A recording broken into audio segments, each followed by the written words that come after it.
Ben voilà, nous sommes ici à Cheri-Mohung, en plein cœur du Bhoutan, le Bhoutan de l'Est, à 2000 mètres d'altitude, dans un petit village d'agriculteurs, vous voyez, très pentu, effectivement, difficile à travailler.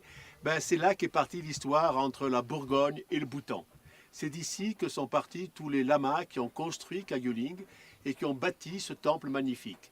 Alors c'est vrai que en fait il y a Kalo Rinpoche, mais Kalo Rinpoche qui est tibétain vient se réfugier ici en 1958 et c'est lui qui va former toute une série de lamas bhoutanais, dont Lama Sherab, Lama Senam, parce que c'est lui qui va effectivement exporter le bouddhisme en Occident et il va vraiment venir installer une communauté bouddhiste à la place d'une communauté qui était post-68 art, disons Padme Christi, et il va effectivement les convaincre de la rigueur du bouddhisme et il va amener avec lui Lama Sherab, qui est un lama qui est originaire de ce petit village et il va l'installer là.